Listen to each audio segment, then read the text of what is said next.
বড় এক সিদ্ধান্ত নিয়ে আলোড়ন তৈরি করলেন লেবাননের প্রেসিডেন্ট জোসেফ আউয়ান। দক্ষিণ সীমান্তে উত্তেজনা যখন আবার মাথাচাড়া দিচ্ছে, তখন তিনি সেনাবাহিনীকে সরাসরি নির্দেশ দিলেন দেশের সার্বভৌমত্ব রক্ষায় যে কোনো আগ্রাসনের জবাব দিতে প্রস্তুত থাকতে। এই সিদ্ধান্ত ঘিরে এখন আন্তর্জাতিক মহলে তীব্র আলোচনার ঝড় বইছে।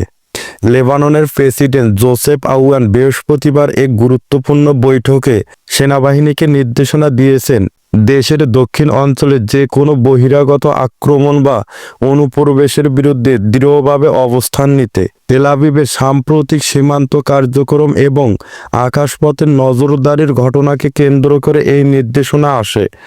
স্থানীয় সংবাদ মাধ্যমের বরাতে জানা গেছে, 2024 সালের শেষ দিকে যুদ্ধবিরতি কার্যকর হওয়ার পর এটাই প্রথমবার লেবানন সরাসরি সামরিক অবস্থান নেওয়ার নির্দেশ দিল।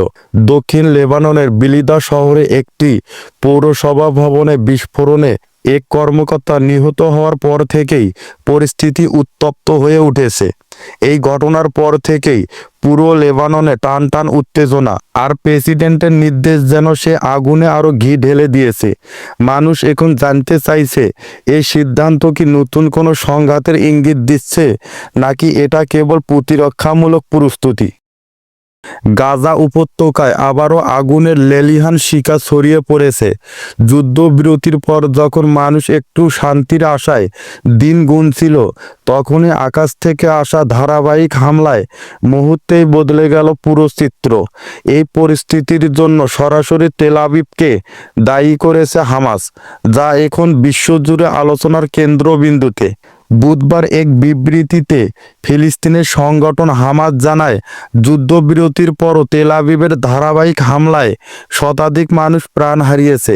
তারা বলেছে, এই হামলার মাধ্যমে গাজা উপত্যকায় একটি নতুন বাস্তবতা চাপিয়ে দেওয়ার চেষ্টা চলছে।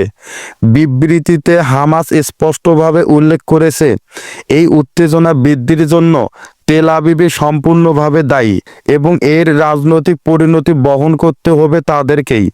হামাসের মুখপাত্র জানিয়েছেন, গাজার আকাশে টানা বোমা বর্ষণ শুধু সাধারণ মানুষের ঘরবাড়ি ধ্বংস করছে না, বরং পুরো মানবিক পরিস্থিতিকেও ভয়াবহ করে তুলছে।